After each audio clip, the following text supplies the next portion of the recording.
Here at WGBH, we love dramas. And this week we're rewinding back to 1979 to take a look at our very first foray into the genre, The Scarlet Letter.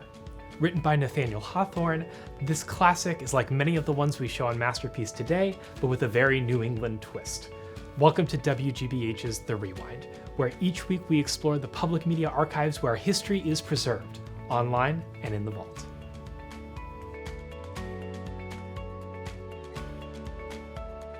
Since we're talking about Nathaniel Hawthorne, this week we want to know, who is your favorite Massachusetts author? Mine is sociologist W.E.B. Du Bois. Let us know in the comments below or on Twitter with the hashtag WGBHRewind. So this week we're heading into the vault to take a look at items from WGBH's production of The Scarlet Letter, starring Meg Foster and John Hurd. Let's take a look. Hi everyone, I'm here with Allison Smith, Associate Director of the Media Library and Archives. Thanks so much for joining us. Well, thanks for having us. So it's clear there was a lot when The Scarlet Letter came out. A ton of press, a ton of materials here. What made this such a big deal for WGBH? Even though The Scarlet Letter was not the first drama that WGBH did, it was the first time that anyone in the public television system had tried to dramatize an American literary classic. Know thou, New England, the time of thy visitation. The Lord looks for more from thee than from other people. Because up to this point, we had the British imports, we had Dickens, we had, all the British writers. But WGBH decided that we needed to have our own American writers be dramatized. So they decided to do The Scarlet Letter, which was written by Nathaniel Hawthorne in 1850. It was a very big deal. I sort of think of it as Hollywood meets WGBH to take on the Brits.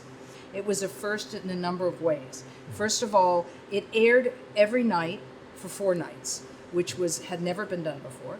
Up to this point, all the dramas had been done in studio, but The Scarlet Letter was actually shot on location. And where was that location? It was in Newport.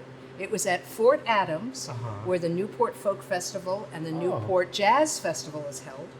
WGBH went with a crew of 70 and basically rebuilt the whole area of Fort Adams to create Boston in 1640. I've never worked on a project of this scale. It's the largest thing I've done, and that was true for many of us. I read The Scarlet Letter very, very late. I don't know why I read it. Oh, I know why I read it late. Of course I know why I read it late. It's ridiculous. I read it late because I'm from the Midwest. So speaking of recreating Boston, I understand that folded up in here, we've got a kind of illustration that guided what that was going to look like. That's correct. Can we get this? Yes, we sure can. All right. Yes.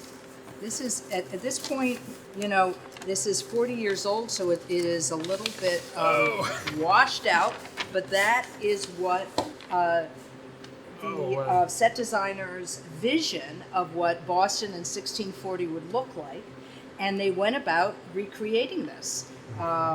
It was an enormous undertaking. This is actually Meg Foster's contract, after contract, with her signature. We also have it for John Hurd and Kevin Conway, who again were the 3 principals. And we've got some images here from the production, so this is how we're communicating to our public television community. That's right. This is a program guide.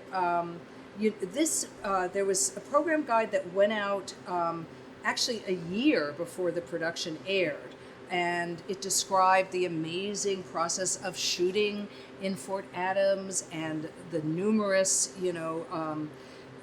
cast and crew members, the fact that we had Hollywood and well-known television actors as the leads in this particular production, and everyone was just very excited about it and really saw this as possibly the beginning of American drama on public television. Well, thanks so much for telling me all about The Scarlet Letter. Absolutely, my pleasure.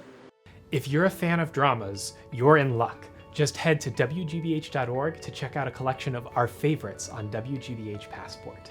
And if you like this week's episode, you can take your own adventure into the archives at openvault.wgbh.org. Let us know what you find in the comments below or on Twitter with the hashtag WGBHRewind. Thanks again for unwinding with The Rewind, and we'll see you next week in the archives.